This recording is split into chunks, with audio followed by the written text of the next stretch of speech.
کچھ پوچھتے تھے جو وہ بتاتی نہیں تھی، اور شاید کوئی ایسی چیز تھی یا کوئی ایسی بات تھی کہ جو جب وہ ٹھیک رہی ہوگی تو اس سے اس وقت اس بات کا پتہ ہوگا، لیکن اب شاید وہ اپنی بیماری کے چلتے اس بات کو بھول چکی تھی۔ کوئی ایسی تکرار ضرور تھی جو کہ میرے سننے میں آئی تھی، لیکن وہ تکرار کس چیز کی تھی مجھے اس کا پتہ نہیں چل رہا تھا۔ بہرحال اسی طریقے سے کیونکہ معاملہ چلتا چلا جا رہا تھا اور میرا بھی اس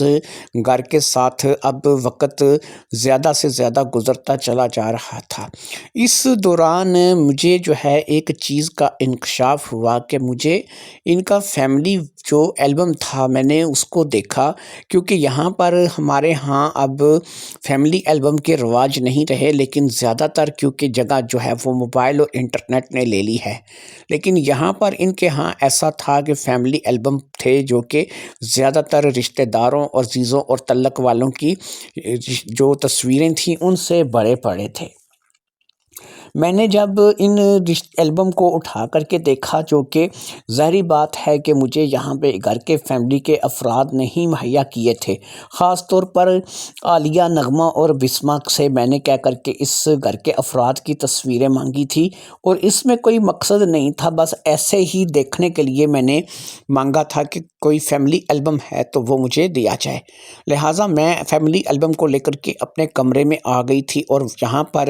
میں اس کو الٹ پلٹ کر کے فیملی البم کو دیکھ رہی تھی۔ اب یہاں پر ایک بڑی ہی عجیب بات تھی کہ ان کے فیملی البم میں جو ان کے رشتہ دار تھے یا ان کے کوئی تعلق والے تھے یا پھر جو بھی لوگ تھے، ان میں پورا فیملی البم میں نے چھان مارا تھا، کوئی بھی ایسی تصویر نہیں تھی کہ جو میری نند کی رہی ہوگی، یعنی میری نند ان کے گھر کی فیملی کا حصہ تھی، ان کی بیٹی تھی، تو اس کی تصویر اس کسی بھی البم میں کسی بھی جگہ پر دکھائی نہیں دے رہی تھی۔ عالیہ کی، نغمہ کی، بسمہ کی بے شمار تصاویر تھیں، اس کے علاوہ میرے ساس اور سسر کی بہت سی تصاویر تھیں جو کہ دکھائی دے رہی تھیں، لیکن ان میں کوئی بھی ایسی تصویر نہیں تھی کہ جو میری نند کی تصویر ہو، اور میری نند جو ہے وہ کسی بھی البم میں یا کسی بھی تصویر میں موجود نہیں تھی۔ یہ بات بڑی حیرت انگیز تھی، ایسا کیسے ہو سکتا تھا کہ تصویریں تو فیملی کی اگر ہیں اور پورا البم فیملی کا میں نے دیکھا ہے، تو یہ تصویروں میں میری نند جو ہے وہ کیوں نہیں ہے؟ کیا اس کی بیماری کے چلتے اسے ان تصویروں میں نہیں لیا گیا؟ لیکن مجھے جہاں تک یاد پڑتا تھا، میرے شوہر پرویز نے بتایا تھا کہ اس کی بیماری قریب کوئی سال بھر پہلے شروع ہوئی، اور اس سے 1 سال سے ہی یہ دورے پڑنے شروع ہوئے۔ اس کا مطلب یہ ہے کہ 1 سال پہلے وہ کافی حد تک ٹھیک تھی یا ذہنی طور پر تندرست تھی۔ اگر 1 سال پہلے اس سے ایسے دورے پڑنے شروع ہوئے تو یہ البم جو تھا یہ 1 سال کا تو نہیں تھا،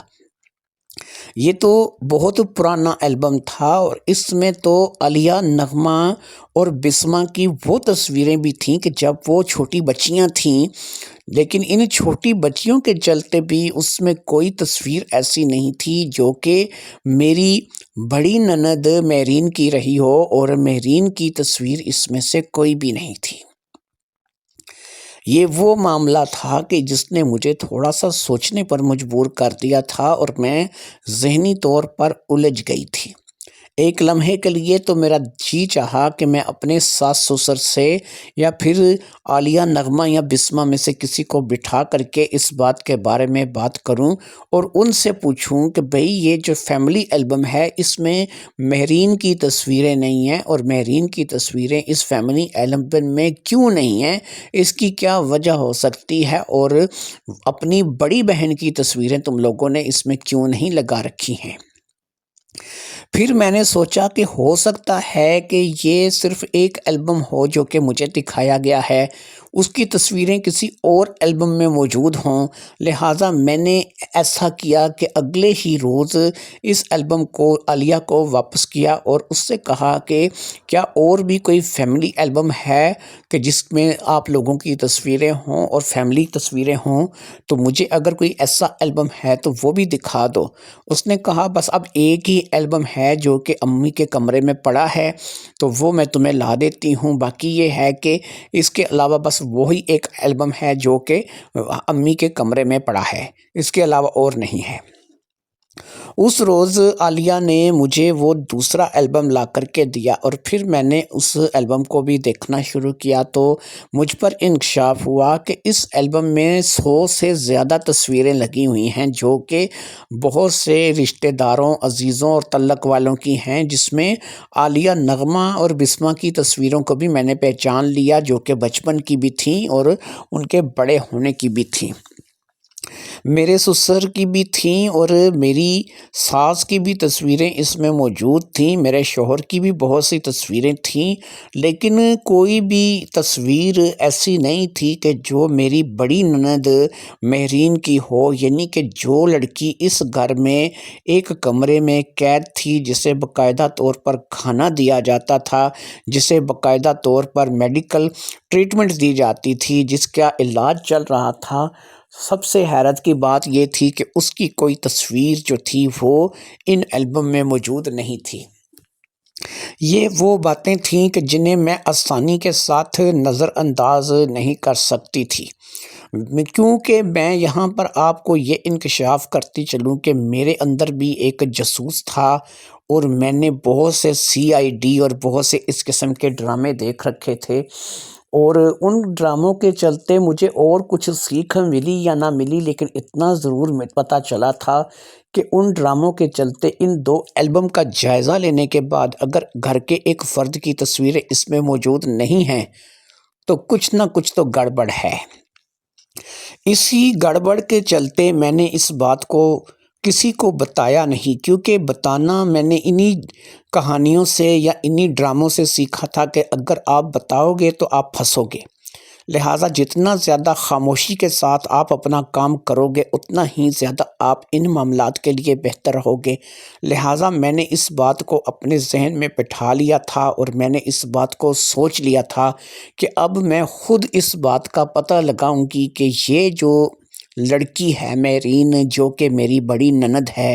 اور جس کے کمرے میں روزانہ ہی میرا شوہر جا کر کے گھنٹوں بیٹھ کر کے اس سے باتیں کرتا رہتا ہے اور کسی بارے میں پوچھتا رہتا ہے، جس لڑکی کو اسی گھر میں رہتے ہوئے کھانا دیا جاتا ہے، میڈیکل ٹریٹمنٹ کی جاتی ہے، یہ لڑکی اس گھر میں رہتے ہوئے بھی انجان اور اجنبی کیوں ہے، اور یہاں پہ کسی بھی البم میں کسی بھی جگہ پر اس لڑکی کی تصویر کیوں نہیں ہے۔ یہ وہ باتیں تھیں کہ جو ظاہری بات ہے کہ مجھے تنگ کر رہی تھیں، اور ان باتوں کو لے کر کے میں نے سوچنا شروع کر دیا تھا کہ میں اب اس کیس کی تہہ تک پہنچوں گی۔ بات کچھ نہ کچھ گڑبڑ کی مجھے نظر آ رہی تھی، لہٰذا میں نے اس بارے میں کسی سے بھی کچھ ذکر نہیں کیا، نہ تو میں نے اس بارے میں جو ہے وہ اپنے شوہر کو بتایا اور نہ ہی میں نے اپنی باقی کی 3 ننند پہ اس بات کو ظاہر ہونے دیا کہ میں اس بات کو سمجھ چکی ہوں کہ اس البم میں ان کی تصویر نہیں ہے۔ ظاہری بات ہے ساس سسر تو کسی گنتی میں ہی نہیں آتے تھے کہ ان کے آگے میں کوئی ایسی بات رکھوں گی۔ جو کچھ بھی میں نے سوچا تھا، جو کچھ بھی میں نے کرنا تھا، وہ میں نے خود ذاتی طور پر کرنا تھا، اور میں نے سوچ لیا تھا کہ میں اب اس راز کا پتہ چلاؤں گی کہ یہ راز ہے کیا۔ لیکن سوال یہ تھا کہ اب اس کام کا آغاز کہاں سے کیا جائے اور اس راز کا پتہ کیسے لگایا جائے۔ آج کے میں آپ کو بتا دیتی ہوں کہ اس انٹرنیٹ اور میڈیا کے دور میں یہ چیز اتنی مشکل نہیں رہی کہ ہم کسی انسان کی آئیڈینٹی پتہ کرنا چاہیں اور سچے دل سے ہم چاہیں کہ ہمیں اس کے بارے میں پتہ چل جائے تو ہم اس کے بارے میں پتہ کرنا چاہیں اور وہ ہمیں نہ پتہ چلے، ایسا نہیں ہو سکتا۔ لہٰذا سب سے پہلی بات یہ تھی کہ مجھے اپنی اس نند کی تصویر جو تھی وہ اپنے موبائل میں اتارنی تھی، اور اس کے بعد جب میں اس کی تصویر کو موبائل میں اتار دیتی تو مجھے جو ہے وہ صرف ایسا کرنا تھا کہ میرے 1-2 واٹس ایپ گروپ تھے جو کہ میں نے جوائن کر رکھے تھے، جہاں پر میں بھی ممبر تھی، تو میں ان لوگوں کو یہ واٹس ایپ تصویر دے کر کے ان لوگوں سے ریکویسٹ کر سکتی تھی کہ اس تصویر کو دیکھو، اور اس تصویر کے بارے میں اگر کوئی انکشاف ہے، کوئی جانتے ہو، کبھی دیکھا ہے یا اس کے بارے میں کوئی معلومات ہے تو وہ میرے ساتھ شیئر کرو۔ وہ واٹس ایپ گروپ جو تھے اس میں میرا فیملی ممبر کوئی بھی ایڈ نہیں تھا، اور نہ ہی فیملی کا کوئی بندہ وہاں پر ایڈ تھا۔ جو نمبر تھے وہ سارے ان لوگوں کے نمبر تھے جو کہ میرے ساتھ سکول اور کالج میں پڑھتے رہے تھے، اور اگر وہ مجھ سے اس بارے میں معلومات لیں گے یا پھر مجھ سے بات کریں گے تو وہ مجھ سے جو بھی پوچھیں گے، ظاہری بات ہے کہ میں اپنا خدشہ ان کے آگے ظاہر کر دوں گی۔ میری واٹس ایپ تک میرے شوہر کی بھی رسائی نہیں تھی، کیونکہ میرا پاسورڈ جو ہے وہ صرف میں ہی کھول سکتی تھی، اور میرا پاسورڈ میرے علاوہ کوئی اوپن نہیں کر سکتا تھا۔ میں نے نہ تو فنگر پرنٹس لگا رکھے تھے اور نہ ہی میرا چہرہ دیکھ کر کے میرا موبائل اوپن ہوتا تھا۔ میں نے ایک انتہائی مشکل قسم کا پیٹرن لگا رکھا تھا، اور جب تک میں اس پیٹرن کو خود ڈائل نہیں کرتی میرا موبائل اوپن نہیں ہوتا تھا۔ ویسے بھی میرے شوہر کو میرے موبائل چلانے سے کوئی مسئلہ نہیں تھا۔ میں فیس بک یوز کرتی تھی، واٹس ایپ یوز کرتی تھی، یوٹیوب یوز کرتی تھی، تو میرے شوہر کو اس بات پہ کوئی پریشانی نہیں تھی، کیونکہ اسے اس بات کا اندازہ بھی نہیں تھا کہ میں کبھی اس راستے پر چل نکلوں گی کہ وہ جو ہے مجھ پر کسی قسم کا شک کرتا کہ میں اس کی بہن کے بارے میں معلومات حاصل کرنا چاہوں گی۔ لہٰذا میرے پاس میرے واٹس ایپ گروپ میں صرف میرے وہی دوست تھے جو کہ میرے اسکول کالج کے ٹائم کے تھے۔ ان میں زیادہ تر تو لڑکیاں تھیں، اور 3-4 لڑکے بھی تھے جو کہ ایڈ تھے، یعنی کہ کالج کے دنوں میں کچھ لڑکے بھی ایسے تھے کہ جن کو ہم لوگوں نے اپنے ساتھ اپنے گروپ میں شامل کیا تھا، اور وہ آج بھی ہمارے ساتھ تھے۔ وہ بھی اچھے کھاتے پیتے گھروں سے شریف لوگ تھے، اور کوئی ایسے لڑکے نہیں تھے کہ جن کے اوپر میں کسی قسم کا ڈاؤٹ کر سکوں۔ لہٰذا تمام ہی ایسے لوگ تھے کہ جن کے اوپر میں بھروسہ کر سکتی تھی، اور ان کے ذریعے سے مجھے مہرین کے بارے میں، یعنی میری بڑی نند کے بارے میں پتہ چل سکتا تھا۔ اب سب سے پہلا مرحلہ تھا کہ مجھے مہرین کی تصویر کھینچنی تھی، اور اس کے لیے ضروری تھا کہ میں مہرین کی تصویر لیتی۔ لیکن اب میں نے ایک چیز اور سوچی کہ میں اپنے موبائل کا کیمرہ آن رکھ کر کے جاؤں گی اور کمرے میں داخل ہوں گی اور اسے کھانا وغیرہ دوں گی، تو اس کی اس دوران ویڈیو بن جائے گی، اور وہ ویڈیو کا چھوٹا سا ٹکڑا جو ہے وہ اس بات کے لیے کافی ہوگا کہ میں اسے آگے گروپس میں شیئر کر دوں، اور جب وہ میرے گروپ میں شیئر ہو جائیں گے تو اس میں میں باقی تمام لوگوں کو نہ صرف کہ یہ بتا سکوں گی کہ یہ لڑکی جو ہے وہ آپ لوگ خود دیکھ سکتے ہیں کہ کس حالت میں ہے، بلکہ اب اس لڑکی کے بارے میں جو بھی معلومات کہیں بھی کسی بھی جگہ سے کسی کو بھی ملے وہ اس لڑکی کے بارے میں معلومات مجھے مہیا کرے۔ سب سے پہلا مرحلہ تو اب یہ تھا کہ یہ چھوٹا سا ویڈیو کلپ بنانے، اور اس چھوٹے سے ویڈیو کلپ کو اپنی ذمہ داری پر، ظاہری بات ہے کہ ایک رسک لیے بغیر نہیں بنایا جا سکتا تھا۔ لہٰذا اگلے دن جب کھانا دینے کا ٹائم آیا تو میں نے عالیہ سے بولا، جو کہ کھانا دینے جا رہی تھی، کہ میں بھی تمہارے ساتھ چلتی ہوں اور میں بھی جو ہے باجی کو کھانا دے آتی ہوں۔ عالیہ کو اس بات پہ کیا اعتراض ہو سکتا تھا، لہٰذا اس نے کہا کہ چلو ٹھیک ہے چلو۔ اب میں نے اپنے موبائل کو جو ہے وہ اچھے طریقے سے اپنے ہاتھ میں پکڑ لیا تھا، اور باقاعدہ سے ویڈیو میں نے آن کر دی تھی، ویڈیو کیمرہ آن ہو چکا تھا۔ جس راہداری سے گزر کر کے ہم اس کمرے تک پہنچے، اور پھر ہم نے کمرے کا دروازہ جو ہے وہ باہر سے اوپن کیا، کیونکہ تالا باہر سے لگا ہوتا تھا۔ تالا کھول کر کے جب ہم اندر داخل ہوئے تو بالکل سامنے ہی چارپائی کے ساتھ ٹیک لگائے میری بیمار نند یعنی کہ مہرین باجی بیٹھی تھی، اور مہرین کے ہاتھ پاؤں جو ہے وہ زنجیروں سے جکڑے ہوئے تھے۔ اس کا ایک پاؤں جو ہے وہ زنجیر سے باندھا گیا تھا، اور ایک ہاتھ بھی اس کا باندھ رکھا تھا، اور یہی اس کی کیفیت جو ہے وہ عرصے سے چلتی آ رہی تھی۔ میں نے اور عالیہ نے کھانا جو ہے وہ ایک مخصوص جگہ پر رکھا جہاں پر ہم لوگ کھانا ویسے بھی رکھا کرتے تھے، اور اس کے بعد جو ہے ہم نے بس ایک نظر اسے دیکھا اور وہاں سے واپس چلے آئے۔ باہر نکل کر کے ایک دفعہ پھر ہم نے تالا لگایا، اور تالا لگانے کے بعد ہم اپنے اپنے کمروں میں واپس چلے گئے۔ عالیہ اپنے کمرے میں چلی گئی اور میں اپنے کمرے میں آ گئی۔ اپنے کمرے میں پہنچ کر کے میں نے اس ویڈیو کلپ کو دیکھا جو کہ میں نے بنایا تھا۔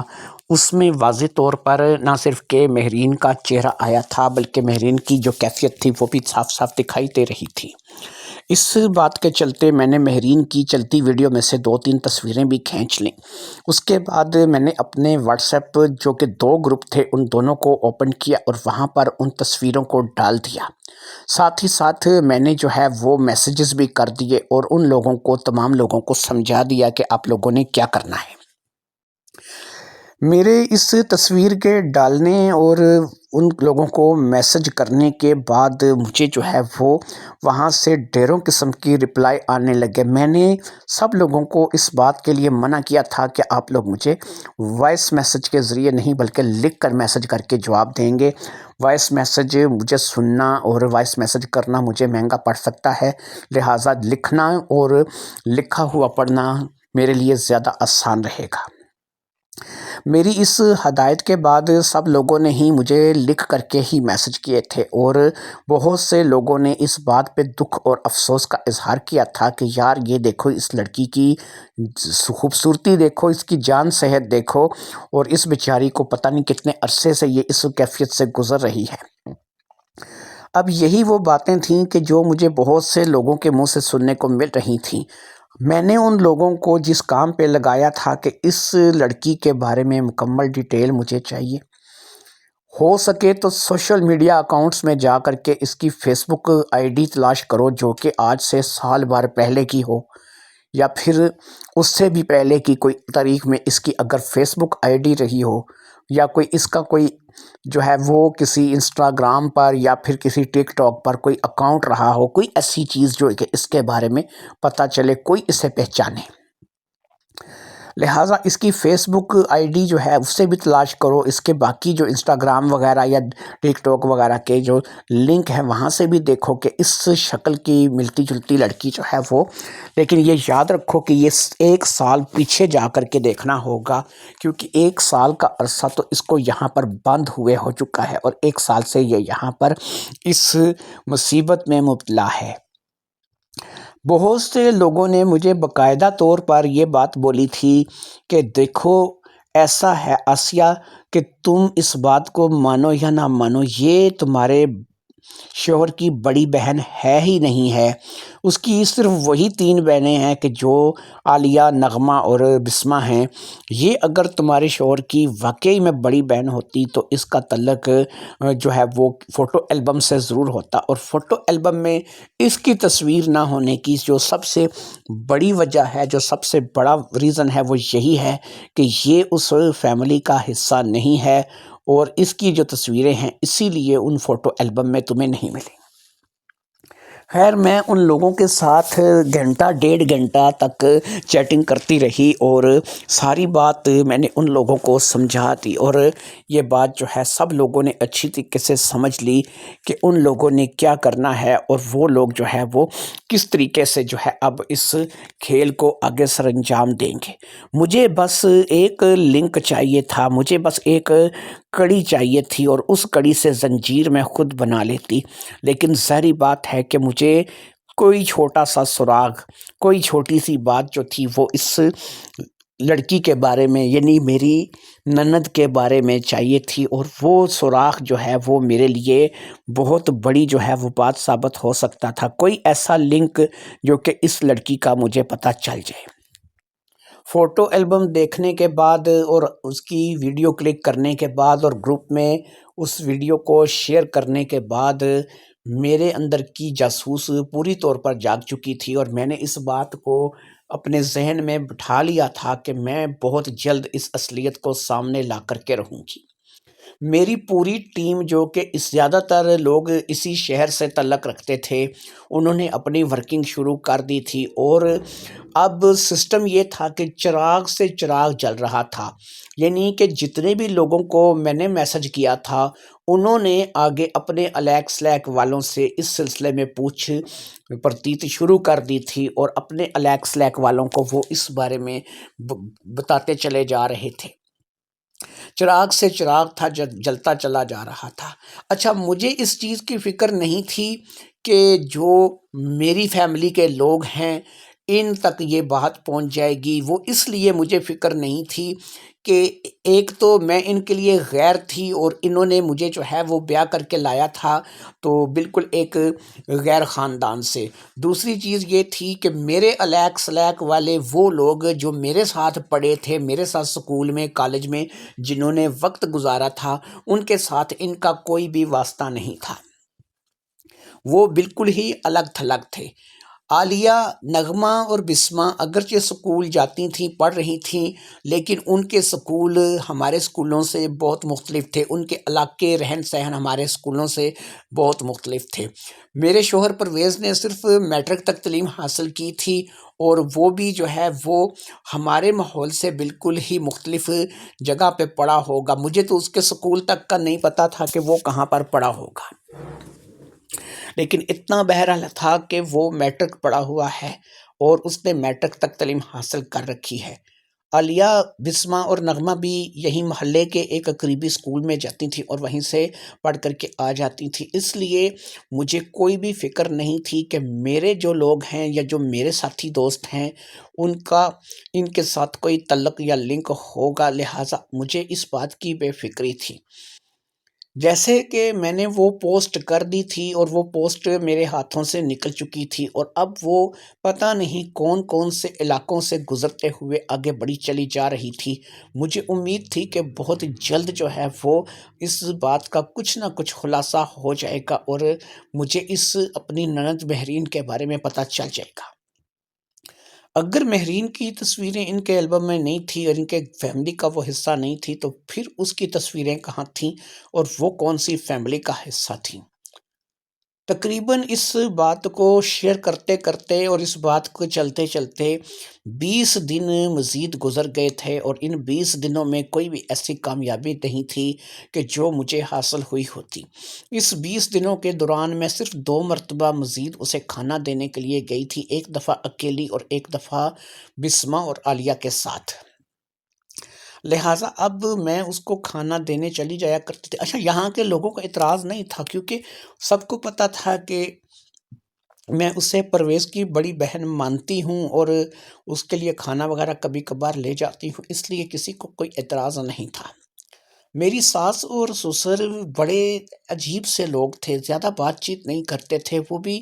زیادہ تر وہ اپنے حال میں مگن رہتے تھے اور زیادہ کسی ایکٹیویٹی میں حصہ نہیں لیتے تھے۔ بس لڑکیاں ہی تھیں جو کہ میرے ساتھ اچھے طریقے سے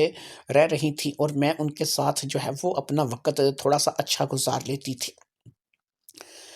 20 دن گزر جانے کے بعد ایک روز فراز کی طرف سے مجھے ایک میسج موصول ہوا۔ فراز کا تعلق ہمارے شہر سے نہیں تھا، وہ ہمارے شہر سے دوسرے شہر میں رہتا تھا۔ جب ہم کالج میں تھیں تو تب بھی وہ دوسرے شہر سے ہی یہاں پر پڑھنے آیا ہوا تھا، اور یہاں اپنی کسی خالہ کے گھر میں رہتا تھا، اور کالج میں یہاں پر ہمارے ساتھ پڑھتا تھا۔ فراز کا میسج مجھے آیا تو اس میسج میں میرے لیے کچھ امپورٹنٹ بات تھی۔ اس نے کہا کہ ایسا ہے آسیہ باجی کہ مجھے ایسا لگتا ہے کہ اس لڑکی کو میں نے کہیں دیکھا ہے۔ اب یہ میں نے کہاں دیکھا ہے یہ مجھے یاد نہیں آ رہا ہے، لیکن میں اتنا جانتا ہوں کہ یہ لڑکی جو ہے یہ میری دیکھی بالی ہے۔ جیسے ہی مجھے اس کے بارے میں کچھ یاد آئے گا میں آپ کے ساتھ رابطہ کروں گا، لیکن یاد رکھیے کہ آپ کا میرا رابطہ جو ہے وہ کسی بھی وقت ہو سکتا ہے، کیونکہ مجھے یاد آئے گا، جیسے ہی مجھے یاد آئے گا میں وقت ضائع نہیں کروں گا، اور میں فوری طور پر آپ سے اس بارے میں بات کروں گا۔ میں نے اسے ریپلے کیا کہ اگر اس کے بارے میں کچھ یاد آئے یا تم نے اس لڑکی کو کہیں دیکھا ہے تو مجھے ضرور بتانا، میں تمہارے میسج کا انتظار کروں گی۔ اب میرا اور فراز کا یہ میسج کلیئر ہو گیا، اور پھر اس کے بعد مزید 3 دن گزر گئے۔ 3 دن بعد دوپہر کا ٹائم تھا اور میں کچن میں کھانا بنا رہی تھی کہ ایک دم سے میرے موبائل کی ٹیون بول پڑی، اور یہ میری واٹس ایپ کی اسپیشل میسج ٹیون تھی جو کہ میں نے لگا رکھی تھی۔ مجھے پتہ چل گیا تھا کہ میرے واٹس ایپ پہ ایک میسج آیا ہے اور مجھے ابھی اس میسج کو پڑھنا ہے، لہٰذا میں نے عالیہ کو ہانڈی دیکھنے کے لیے کہا اور خود جو ہے موبائل اٹھا کر کے باہر آ گئی۔ اپنے کمرے میں پہنچ کر کے میں نے فٹافٹ سے اس میسج کو اوپن کیا، اور جیسے ہی میری نظر میسج پر پڑی وہ فراز کی طرف سے ہی میسج تھا۔ فراز نے مجھے کہا تھا کہ مجھے آپ سے فوری طور پر ملنا ہے، مجھے یاد آ گیا ہے کہ یہ خاتون کون ہیں اور ان کا جو ہے وہ کیا نام ہے، ان کا کیا تعلق ہے، اور اس کے بارے میں جو بھی معلومات ہے وہ مجھے سب یاد آ چکی ہیں، لیکن اس کے لیے میرا آپ کے ساتھ ملنا بے حد ضروری ہے۔ میں نے کہا کہ ٹھیک ہے، لیکن میں اپنے گھر سے اتنی آسانی کے ساتھ نہیں نکل سکتی، تم مجھے کہاں پر مل سکتے ہو؟ اس نے کہا آپ ایسا کریں کہ اپنے شہر میں اپنی کسی سہیلی کے گھر آ جائیں، کوئی بہانہ وغیرہ بنا کر کے آ جائیں، اور جب آپ اپنی سہیلی کے گھر آئیں گی تو وہیں پر میں بھی آپ کے پاس آ جاؤں گا اور آپ سے مل لوں گا۔ میں آپ کے شہر کے لیے نکلوں گا اور ادھر سے آپ اپنی کسی سہیلی یا کسی دوست کے گھر آ جاؤ۔ میں نے کہا چلو ٹھیک ہے، ایسا کرتے ہیں کہ میں اپنی سہیلی کے گھر چلی جاتی ہوں، اور تم اگر تمہیں یاد ہو تو تم نے میری دوست کو دیکھ بھی رکھا ہے اور تم اس کے گھر میں مجھ سے پہلے بھی ملاقات کر چکے ہو، تو تم ایسا کرو کہ رابعہ کے گھر آ جاؤ۔ رابعہ اور اس کے ساتھ جو اس کی بہن ہے علیشہ، ان دونوں کو تم اچھی طریقے سے جانتے ہو، یہ دونوں ہی ہمارے ساتھ پڑھتی رہی ہیں، تو رابعہ اور علیشہ کا گھر جو ہے اس گفتگو کے لیے بہتر رہے گا۔ ایک تو یہ ہے کہ یہ جہاں پر میں جس علاقے میں رہتی ہوں اس علاقے سے بالکل ہٹ کر کے گھر ہے، اور دوسرا یہ ہے کہ میں رابعہ اور علیشہ کے ساتھ اگر تمہارے ساتھ بات کروں گی تو ہو سکتا ہے کہ رابعہ اور علیشہ بھی ہماری اس کام میں کچھ نہ کچھ ہیلپ کریں۔ رابعہ اور علیشہ بھی واٹس ایپ گروپ میں شامل تھیں، لہٰذا جیسے ہی میری فراز سے بات ختم ہوئی میں نے ان کو پیغام بھیج دیا اور انہوں نے اوکے کر دیا۔ لہٰذا اب فراز کی اور میری جو ملاقات تھی وہ رابعہ اور علیشہ کے گھر طے پائی تھی، اور مجھے کل اس سے دوپہر کے ٹائم کسی بھی وقت وہاں پر پہنچ کر کے ملنا تھا، کیونکہ اس نے بھی یہ بتایا تھا کہ وہ کل صبح صبح اپنے شہر سے نکلے گا اور دوپہر تک جو وہ رابعہ اور علیشہ کے گھر آ جائے گا۔ ادھر رابعہ اور علیشہ نے میرے کہنے پر میرے گھر میں فون کر کے اپنے گھر میں جو ہے ایک فنکشن بتایا تھا جو کہ سالگرہ کا فنکشن تھا، اور میرے ساس سے، سسر سے اور میرے شوہر سے اس بات کی اجازت طلب کی تھی کہ میں ان کی سالگرہ میں شامل ہو سکوں۔ میں نے اپنے شوہر سے اس بارے میں بات کی تو اس نے کہا کہ مجھے کوئی اعتراض نہیں ہے، تم چلی جاؤ، اور ویسے بھی تم جو ہے وہ گھر میں بچیاں ہیں، باقی کام دیکھ لیں گی۔ لہٰذا اپنے شوہر سے اجازت لے کر کے میں اپنی سہیلیوں کے گھر کے لیے روانہ ہو گئی۔ میں نے اس بات کا بھی خیال رکھا تھا کہ میرا کوئی پیچھا نہ کر رہا ہو یا پھر مجھ پر نظر نہ رکھی جا رہی ہو، لیکن ایسا کچھ بھی نہیں تھا، اور میں نے اس بات کے چلتے باقاعدہ 2 رکشے بدلے تھے۔ ایک رکشے میں اپنے گھر سے نکل کر کے ایک مخصوص مقام تک پہنچی تھی، اور پھر وہاں پر میں ایک بھیڑ بھاڑ والی مارکیٹ میں داخل ہو گئی تھی۔ کافی ساری گلیاں گھومنے کے بعد اور اس بھیڑ بھاڑ والی مارکیٹ سے باہر نکلنے کے بعد میں نے ایک اور رکشے کو اپنی سہیلیوں کے گھر کی طرف چلنے کے لیے کہا تھا، اور پھر میں وہاں پر پہنچ گئی تھی۔ ہمارے پاس گاڑی بھی تھی، یہ میں آپ کو بتاتی چلوں، کیونکہ ہم لوگ اتنے غریب نہیں تھے۔ پرویز کے پاس اپنی گاڑی تھی، لیکن وہ پرویز کے ہی استعمال میں زیادہ تر رہتی تھی، اور وہ جب اپنی ڈیوٹی پر جاتا تھا تو اس گاڑی کو لے کر کے چلا جاتا تھا، لہٰذا وہ گاڑی پرویز کے استعمال میں ہوتی تھی تو مجھے رکشہ یا ٹیکسی کے ذریعے ہی کہیں آنا جانا پڑتا تھا۔ خیر میں علیشہ اور رابعہ کے گھر آ گئی تھی، اور میں جیسے ہی گھر میں داخل ہوئی فراز مجھ سے پہلے موجود تھا۔ دوپہر کا ٹائم تھا، ظاہری بات ہے کہ کھانے پینے کا تو اہتمام ہونا تھا، اور ہم لوگ 4 بندے ایسے تھے کہ جو کالج کے وقت کے دوست تھے اور آپس میں اب مل رہے تھے، لہٰذا فوری طور پر پرتکلف کھانے کا انتظام کیا گیا، اور ہم لوگ جو ہے وہ ٹیبل پر بیٹھ کر کے کھانا کھانے لگے۔ کھانا کھانے کے دوران ہم لوگ ایک دوسرے سے کم ہی گفتگو کر رہے تھے، اور پھر جیسے ہی کھانا ختم ہوا اب ہم لوگ جو ہے وہ ایک اور کمرے میں آ گئے، یہاں پر کرسیاں اور صوفے لگے ہوئے تھے اور ہم اطمینان سے بیٹھ کر کے گفتگو کر سکتے تھے۔ رابعہ اور علیشہ کی والدہ جو ہیں وہ صرف تھیں اور والد نہیں تھے، اور وہ بھی اس وقت سو رہی تھی، دوپہر کا ٹائم تھا اور وہ شاید تھوڑا آرام کر رہی تھی، اس لیے ہمیں ڈسٹرب کرنے والا کوئی بھی نہیں تھا۔ اب فراز نے کہنا شروع کیا، اس نے کہا کہ میں نے مکمل طور پر یاد بھی کر لیا ہے اور پتہ بھی کروا لیا ہے کہ یہ خاتون کون ہے۔ اب میں آپ کو سب سے پہلے یہ بتا دوں کہ ان کا نام تو مہرین ہی ہے، اور مہرین کے علاوہ ان کا اور نام نہیں ہے، لہٰذا سب سے پہلے یہ بتا دوں کہ ان کا نام مہرین ہے۔ میں نے کہا چلو یہ تو ٹھیک ہے کہ تم نے ان کا صحیح نام پتہ کر لیا ہے، اور یہ بڑی خوشی کی بات ہے کہ تمہیں ان کا صحیح نام پتہ چل گیا ہے۔ اب فراز نے کہنے شروع کیا، ادھر ادھر کی باتیں چھوڑے، پہلے میری بات ساری پوری ہو جانے تے پھر اپنی بات کیجیے گا۔ میں نے کہا ٹھیک ہے، شروع ہو جاؤ اور مجھے بتاؤ کہ یہ کون ہے۔ انہوں نے کہا کہ میں آپ کو جو بھی چیز بتانے جا رہا ہوں یہ تھوڑی عجیب ہے، لیکن ہے یہ سچ۔ ایک سیٹھ تھے جن کا نام داؤد تھا، کافی مالدار تھے، ان کی ایک بڑی حویلی تھی اور وہ ایک شہر میں بڑی اپنی حویلی میں رہا کرتے تھے، کوٹھی کہہ سکتے ہیں، کیونکہ اگر حویلی گاؤں کی ہو تو حویلی کہلاتی ہے، لیکن اگر شہر میں ہو تو وہی کوٹھی کہلاتی ہے۔ تو ایک بڑی کوٹھی میں وہ رہتے تھے، اور ان کے ہاں ایک پورا پریوار جو تھا ملازم تھا۔ اب یہ جو پریوار ان کے ہاں ملازم تھا، اس پریوار کے بارے میں آپ کو بتاتے چلیں کہ یہ سن کر آپ کو حیرت ہوگی کہ اس کے ہاں ملازم تھے آپ کے ساس اور سسر، اور اس کے علاوہ آپ کا جو شوہر ہے وہ بھی ان کے ہاں ملازمت کرتا تھا۔ آپ کے شوہر کا نام پرویز ہی ہے، اور آپ کی جو ساس کا نام ہے وہی نام ہے، اور آپ کے سسر کا بھی وہی نام ہے، اس لیے اس کہانی میں نام جو ہے وہ تبدیل نہیں ہے۔ ان کی بیٹیاں بھی تین ہی تھیں جیسا کہ ابھی آپ بتا رہی ہیں، عالیہ، بسمہ اور نغمہ۔ تو یہ اسی طریقے سے ان کی خدمت میں رہا کرتے تھے، ان کے گھر کا کام کاج کیا کرتے تھے، گھر کی دیکھ بھال کیا کرتے تھے۔ ایسا نہیں تھا کہ یہ کوئی صرف یہی لوگ تھے کہ جو ان کے گھر کی دیکھ بھال کیا کرتے تھے، بلکہ ان سے پہلے جو ان کے والدین تھے، یعنی کہ آپ کے ساس سسر کے بھی جو بڑے تھے، وہ بھی ان کی خدمت کیا کرتے تھے، اور یہ خاندانی ملازمت کا سلسلہ تھا، خاندانی نوکری کا سلسلہ تھا۔ پھر ایسا ہوا کہ سیٹھ داؤد جو ہے اس کو اچانک دل کا دورہ پڑا اور وہ بیمار ہو گیا۔ بیماری اس کی بڑھتی گئی، اور بیٹی جو تھی اس کی صرف ایک تھی، اور اس کا نام مہرین تھا۔ وہ بیچاری اپنے باپ کی بیماری کو لے کر کے پریشان رہنے لگی۔ وہ پڑھی لکھی خاتون تھی، لیکن اس نے ابھی تک شادی نہیں کی تھی، کیونکہ اس کا کوئی بھائی بہن یا کوئی والد کے علاوہ کوئی اور عزیز نہیں تھا،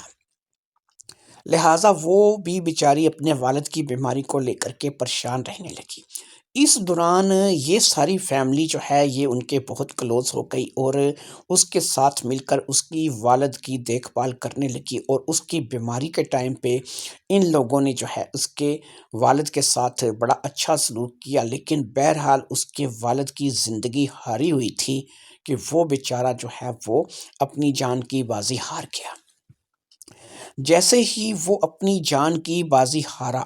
ان لوگوں نے پتہ نہیں کیا کیا، کس طریقے سے کیا، لیکن انہوں نے ایسے کاغذات تیار کروائے کہ جس کی روح سے یہ اس کوٹھی کا سودا کر سکتے تھے، اور اس کے علاوہ ان کے بینک بیلنس اور دیگر معاملات کے اوپر اپنا قبضہ جما سکتے تھے، اور یہ سب کچھ انہوں نے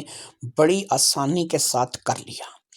اس کوٹھی کو بیچ دیا گیا، اور اس کوٹھی کو بیچنے کے بعد انہوں نے کوئی مکان جو ہے وہ لے لیا، لیکن اس علاقے کو چھوڑ دیا، اس علاقے سے ہٹ کر کے انہوں نے مکان لے لیا۔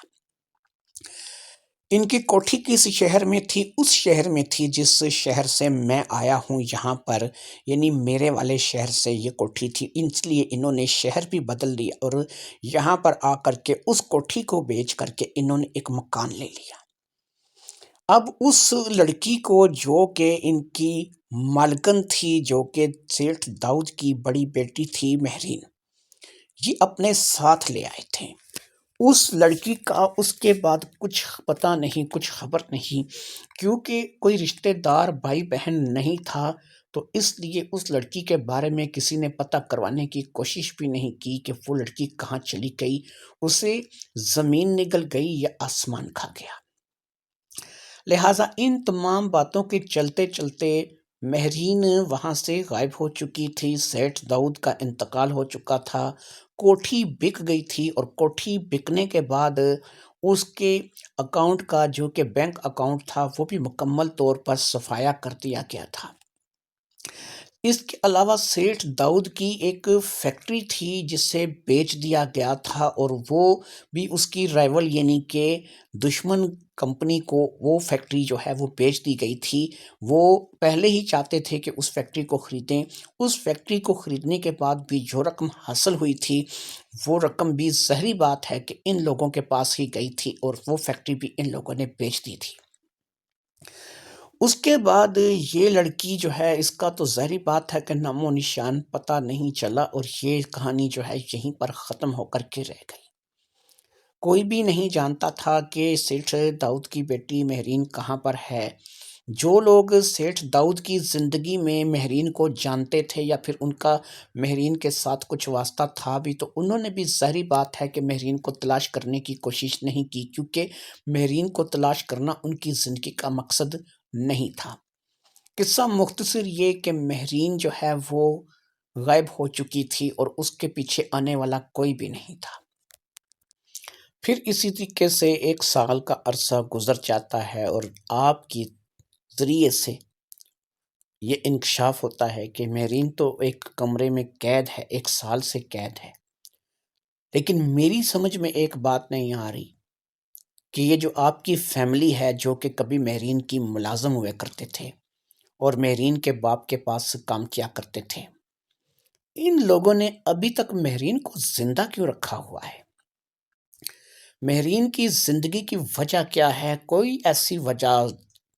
نہیں ہے کہ مہرین کو یہاں پر اب لوگ یہ رسک لے سکیں، کیونکہ مہرین کا زندہ رہنا ان کے لیے خطرے سے خالی نہیں ہے۔ اگر مہرین زندہ رہے گی اور کبھی مہرین کی پہچان ہو جائے گی، تو ظاہری بات ہے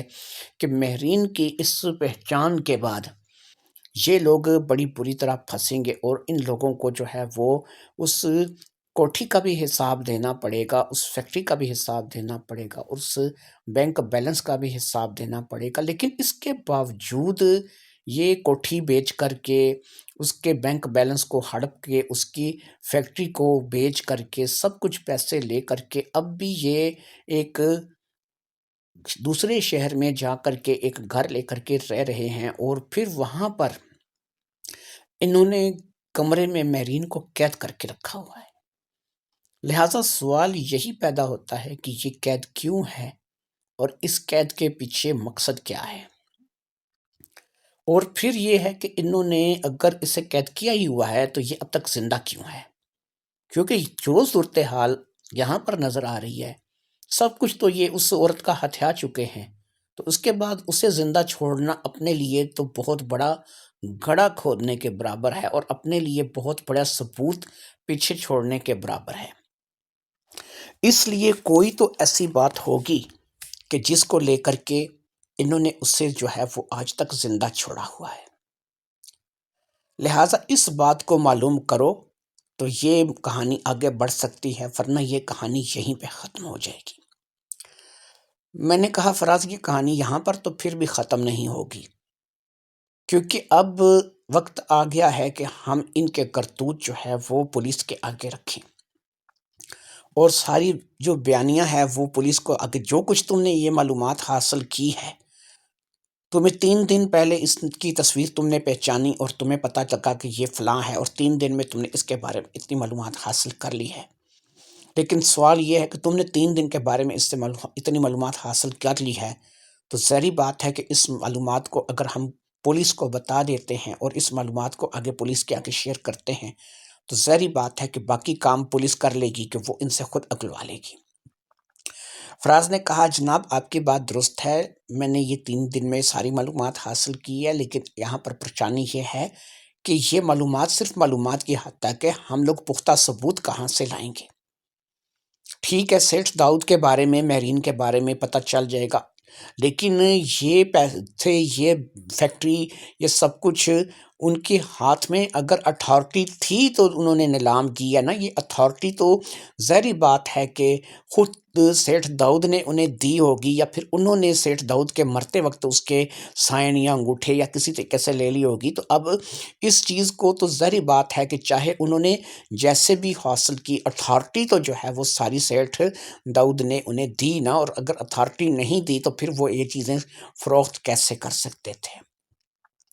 دوسری چیز یہ ہے کہ سیٹھ داؤد کی ساری منقولہ وغیر منقولہ جائیداد کی جو مالک ہے وہ تو اس کی بیٹی ہی ہوگی اس کے مرنے کے بعد۔ اب اس کی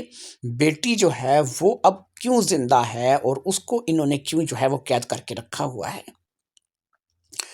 لہٰذا اس بات کو دو طریقے میں کیا جا سکتا ہے۔ پہلی طریقہ کار یہ ہے کہ پولیس کو اطلاع کی جائے،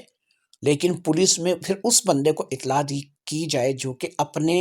جاننے والا ہو، جسے ہم بتا سکیں کہ بھائی ہم صرف اتنا جانتے ہیں اور اس سے آگے کا ہمیں علم نہیں، اس کے آگے کا ہمیں پتہ کرنا ہے۔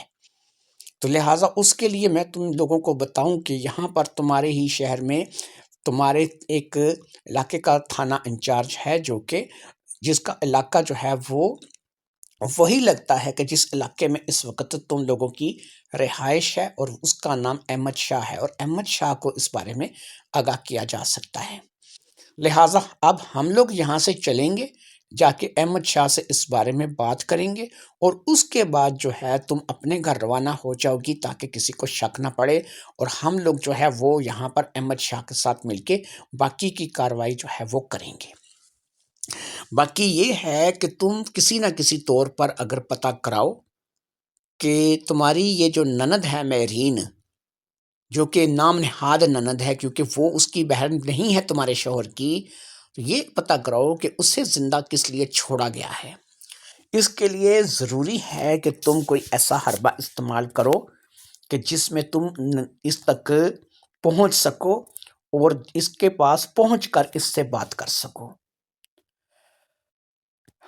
معاملات رسکی تھے، لیکن ظاہری بات ہے کہ رسک لیے بغیر اب چارہ بھی نہیں تھا،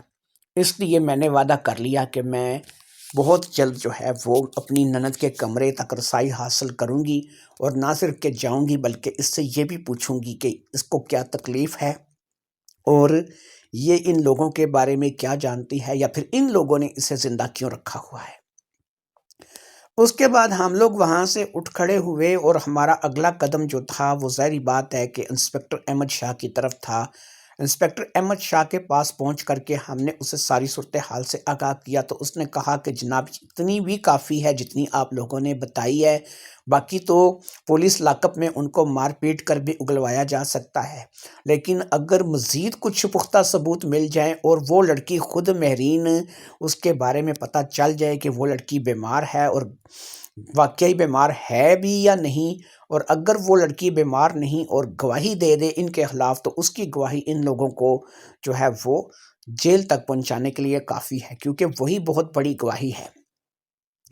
لہٰذا جو تصویریں میرے پاس موجود تھیں، جو ویڈیو میرے پاس موجود تھیں، وہ بھی میں نے احمد شاہ کو دے دیں، اور اس وعدے کے ساتھ میں وہاں سے رخصت ہوئی کہ میں پوری کوشش کروں گی کہ میں اپنی نند سے یعنی مہرین سے مل کر کے اس کی ساری صورتحال کا صحیح طریقے سے پتہ کروں، اور اس کے بارے میں جو کچھ بھی جان سکتی ہوں وہ میں جانوں۔ اسی روز میں واپس آ گئی، اور اسی روز رات کو میں نے جو ہے وہ اپنی نند مہرین سے ملنے کا پروگرام بنایا۔ میں اس انتظار میں تھی کہ سب لوگ سو جائیں تو میں جو ہے وہ مہرین کے کمرے کی طرف جاؤں۔ مجھے پتا تھا کہ مہرین کے کمرے پہ جانے والے جو تالا لگا ہوا تھا وہ چابی جو ہے وہ یا تو عالیہ کے سرخانے کے نیچے ہوتی ہے، یا پھر میری ساس کے سرخانے کے نیچے ہوتی ہے۔ دونوں ہی کے کمرے کا دروازہ ہر وقت اوپن ہی رہتا ہے، اس لیے مجھے ان کے کمرے میں جا کر کے چابی لینے میں مسئلہ نہیں تھا۔ بس مسئلہ صرف ایک چیز کا تھا کہ آدھی رات کو کہیں اگر انہوں نے میری اس حرکت کو نوٹس کر لیا تو پھر میں بھی بہت بڑی مصیبت میں پھنس جاؤں گی۔ لہٰذا میں نے سب سے پہلے تو اپنے گروپ میں میسج چھوڑا کہ میں اس کام کے لیے اٹھنے لگی ہوں، اگر میرے بارے میں آپ لوگوں کو کوئی رپورٹ نہ ملے اور ایک دو دن میں آپ لوگوں سے رابطے میں نہ آؤں تو آپ لوگ یہاں پر پولیس لے کے آ جائیے گا، تاکہ اگر کوئی گڑبڑ میرے ساتھ ہو جائے تو آپ لوگوں کو بھی پتہ چل جائے۔ مجھے فوری طور پر 10-12 لوگوں کا رپلائی آ گیا تھا، اور انہوں نے کہا تھا آپ فکر مت کرو، اگر آپ کا رپلائی جو ہے وہ اگلی صبح تک نہیں آئے گا تو ہم لوگ جو ہے وہ اگلی صبح ہی دعویٰ بول دیں گے۔ اس میں فراز، رابعہ اور علیشہ بھی شامل تھیں، انہوں نے بھی اس بات کے لیے آمادگی کا اظہار کیا تھا۔ ہم نے احمد شاہ کو بھی اپنے گروپ میں لے لیا تھا تاکہ اس سے بھی صورتحال کا اندازہ ہو۔ لہٰذا قریب 2:30 کا ٹائم تھا جس وقت میں اٹھی، اور اٹھ کر کے میں عالیہ کے کمرے کی طرف چلی گئی۔ میرا دل زور زور سے دھڑک رہا تھا، لیکن میں بہرحال اس کام کو کرنے کی آمادگی ظاہر کر چکی تھی۔ اب جاسوس بننا اتنا بھی آسان نہیں ہوتا، لہٰذا میں نے عالیہ کے تکیے کے نیچے دیکھا تو مجھے چابی نہیں ملی۔ پھر میں اپنی ساس سسر کے کمرے میں گئی تو وہاں پر مجھے ساس کے تکیے کے نیچے وہ چابی مل گئی۔ میں اس چابی کو پہچانتی تھی کیونکہ وہ تالا تھوڑا سا الگ ٹائپ کا تھا، بالکل ایسا تالا نہیں تھا جیسے کہ ہم لوگ گھروں میں استعمال کرتے ہیں، بلکہ وہ ایک اور طریقے کا تالا تھا جسے گھما کر کے کھولا جاتا ہے۔ اب میں فٹافٹ سے اس راہداری سے گزر کر کے اس کمرے کی طرف بڑھی جس کمرے میں مہرین قید تھی، لہٰذا میں نے جا کر کے آہستہ سے اس تالے کو کھولا، اور تالے کو کھول کر کے میں نے دروازے کو اندر کی طرف دھکیلا اور میں دروازے سے اندر داخل ہو گئی۔ وہ ویسے ہی اس وقت ایک پلنگ کے ساتھ، یعنی جو بیڈ وہاں پہ بچھا ہوا تھا اس کے ساتھ ٹیک لگائے ویسے ہی سو رہی تھی، جیسے کہ اس کا من ہی نہیں چاہتا تھا کہ وہ اوپر چارپائی کے اوپر چڑھ کر کے سوئے۔ وہ سو رہی تھی، شاید رات بہت تھی اور اسے بھی نیند آ گئی تھی۔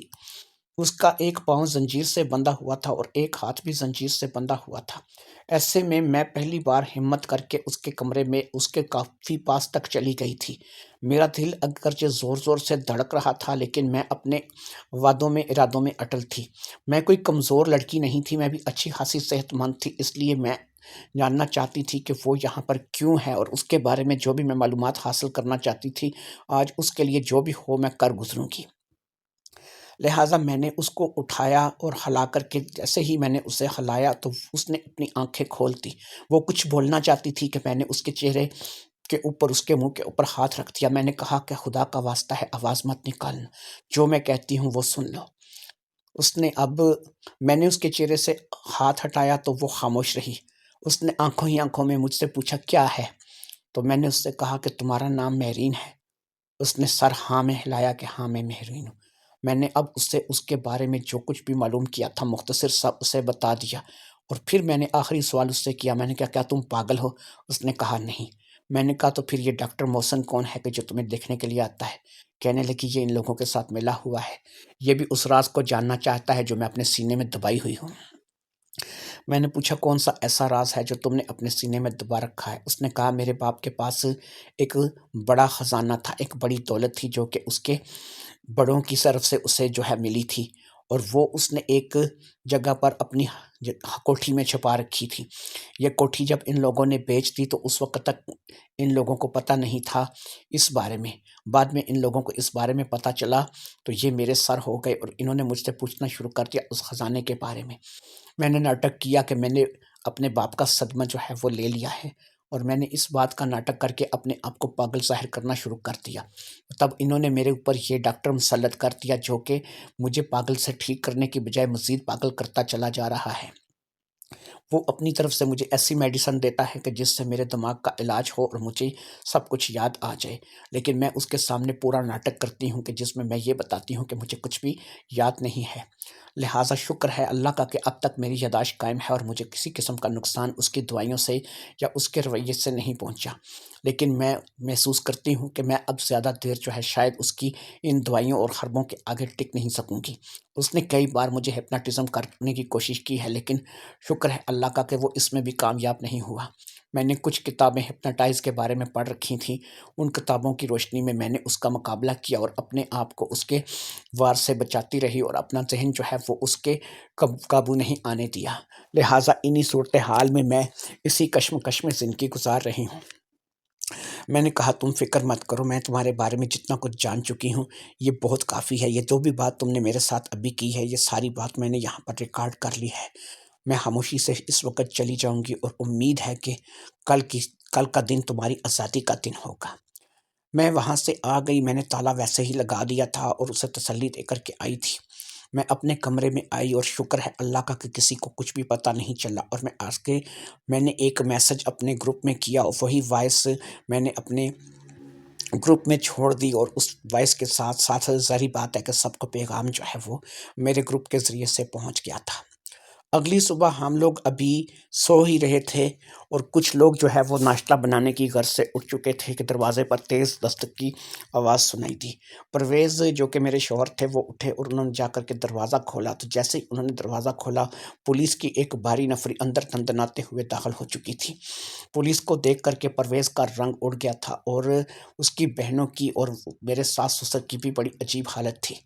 پولیس میں سب سے آگے جو تھا وہ انسپکٹر احمد شاہ تھا۔ انسپکٹر احمد شاہ سیدھا چلتا ہوا میرے پاس آیا، اس نے مجھ سے مخاطب کیا، اس نے کہا آسیہ کہاں ہے وہ؟ میں نے اسے راہداری کی طرف چلنے کے لیے کہا، اور وہ راہداری کی طرف میرے ساتھ آگے بڑھنے لگا۔ پھر ہم لوگ تھوڑی ہی دیر میں مہرین کے کمرے کے پاس پہنچ چکے تھے۔ چابی جو ہے وہ میں نے لے لی تھی، اور میں نے مہرین کے کمرے کا دروازہ کھولا۔ ہم لوگ مہرین کے کمرے میں داخل ہوئے۔ مہرین ویسے ہی پڑی تھی جیسے کہ ہمیشہ ہوتی تھی۔ ہم نے آگے بڑھ کے مہرین کو اٹھایا۔ اس وقت اس کی حالت وہی تھی کہ وہ جیسے ہی سو کر کے اٹھی تھی۔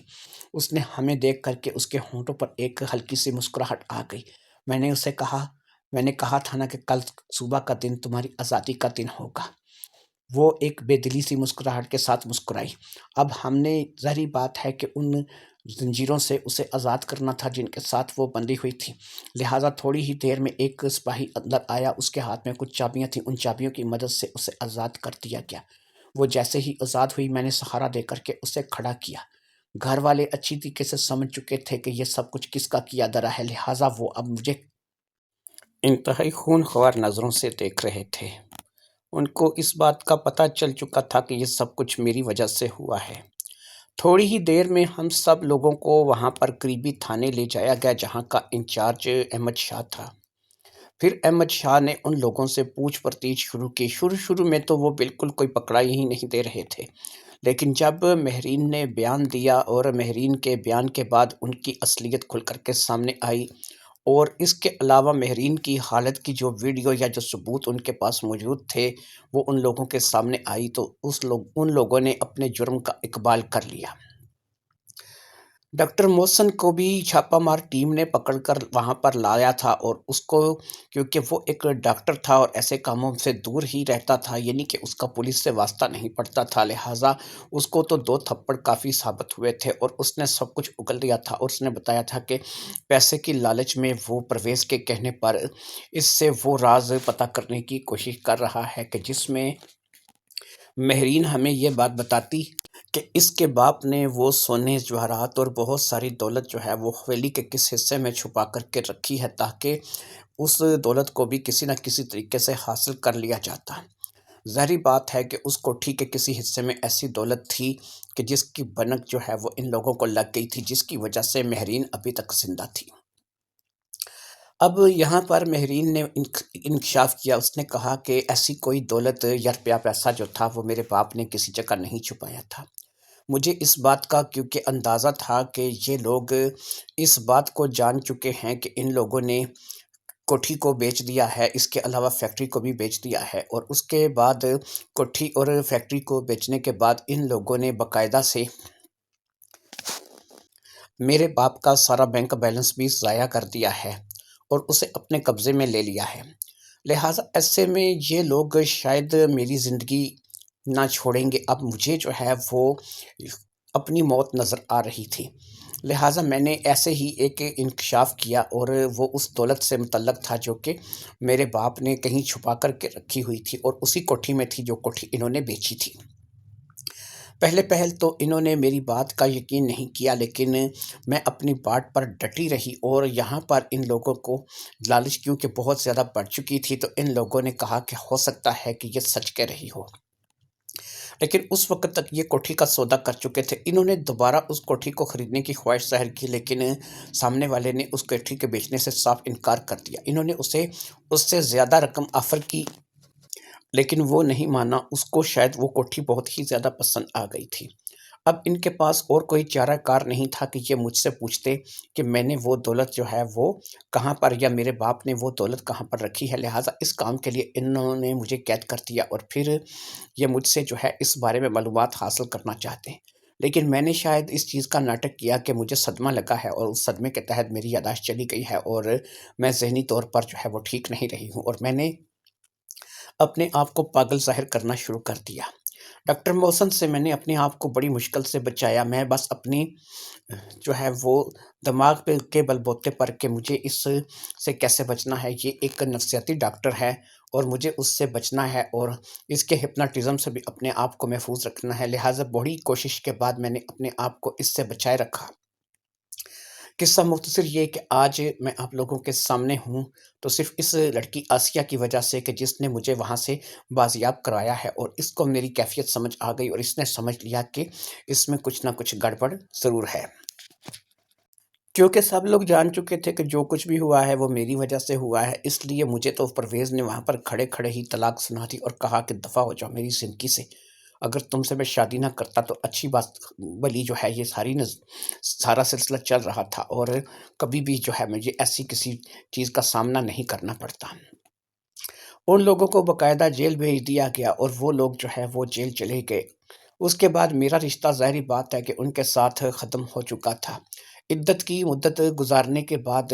مجھے ایک نکاح کا پیغام آیا، اور یہ نکاح کا پیغام میں نے بڑی اچھے طریقے سے قبول کر لیا۔ یہ نکاح کا پیغام انسپکٹر احمد شاہ کی طرف سے میرے لیے بھیجا گیا تھا، کیونکہ طلاق بھی مجھے اسی کے تھانے میں ہوئی تھی، اور شاید اس نے اسی وقت یہ فیصلہ کر لیا تھا کہ جیسے ہی میری عدت گزرے گی وہ مجھ سے شادی کر لے گا۔ لہٰذا میں شادی کر کے انسپکٹر احمد شاہ کی بیوی بن گئی تھی اور آرام سکون کے ساتھ اس کے گھر آ گئی تھی۔ مہرین کو اگرچہ وہ سب کچھ واپس نہیں ملا تھا جس کی وہ حقدار تھی، لیکن اس کی ایک بڑے عذاب سے جان چھوٹ گئی تھی۔ مہرین کو وہ مکان دے دیا گیا تھا جس مکان میں وہ لوگ رہ رہے تھے، کیونکہ ظاہری بات ہے کہ وہ اسی کے باپ کی دولت سے خریدا ہوا مکان تھا۔ اس کے علاوہ ان لوگوں کے بینک اکاؤنٹ کی اچھی طرح سے تلاشی لینے کے بعد یہ پتہ چلا تھا کہ ان کے بینک اکاؤنٹ میں زیادہ پیسے تو نہیں ہیں، لیکن کچھ 20-25 لاکھ روپے کی رقم بس بچی تھی، باقی پیسے انہوں نے اپنی عیاشیوں میں اڑا دیے تھے۔ لہٰذا وہ 20-25 لاکھ روپے کی رقم اور یہ مکان جو کہ یہاں پر اس جگہ لیا گیا تھا، اس کی مالکن جو ہے وہ مہرین کو قرار دے دیا گیا تھا، اور باقاعدہ سے ان لوگوں سے اس میں رجسٹری کاغذات میں سب کچھ دستخط کروا کے ان کے جیل میں جا کر کے سب کچھ جو کارروائی تھی وہ احمد شاہ نے کی تھی، اور باقاعدہ سے اب بلا شرکت غیر جو ہے یہاں کی ساری زمین اور جائیداد کی جو مالک تھی وہ خود مہرین تھی۔ یہ مکان جو تھا یہ کم از کم 1 کروڑ کے قریب رہا ہوگا، جو کہ ایک شہر کے اچھے علاقے میں تھا، لیکن یہ اس کوٹھی جیسا نہیں تھا، وہ تو کافی کروڑوں میں تھی، اور یہ تو صرف 1 کروڑ کے قریب ایک مکان تھا۔ پھر اس کے علاوہ بینک اکاؤنٹ میں صرف 25 لاکھ روپے کی رقم تھی۔ بہت کچھ کھونے کے بعد یہ کچھ حاصل ہوا تھا، لیکن مہرین کو ان چیزوں سے کوئی پرواہ نہیں تھی۔ اسے تو سب سے بڑا دکھ یہ تھا کہ اس کی زندگی میں ایک اس کا باپ ہی باپ تھا، نہ کوئی بھائی بہن تھا اور نہ ہی کوئی عزیز رشتہ تھا۔ لیکن یہ اس کی غلط فہمی جو تھی وہ بہت جلد دور ہو گئی، کیونکہ اب اس کے پاس بہن بھی تھی اور بھائی بھی تھا، اور اس کے علاوہ بہت سے دوست بھی تھے۔ جی ہاں، میں وہاں پر اس کے پاس ملنے کے لیے اس سے جانے لگی، اور پھر احمد بھی اس کے پاس اکثر چلا جاتا تھا، اور پھر اسی طریقے سے فراز، رابعہ، علیشہ اور اس کے علاوہ بھی گروپ کے جتنے بھی دوست تھے تقریباً سارے ہی مہرین کے پاس ملنے کے لیے چلے جاتے تھے۔ کچھ عرصے میں ایک بات کی خبر ہم لوگوں نے اڑتے اڑتے سنی کہ فراز نے مہرین کے لیے اپنی پسندیدگی کا اظہار کیا ہے، اور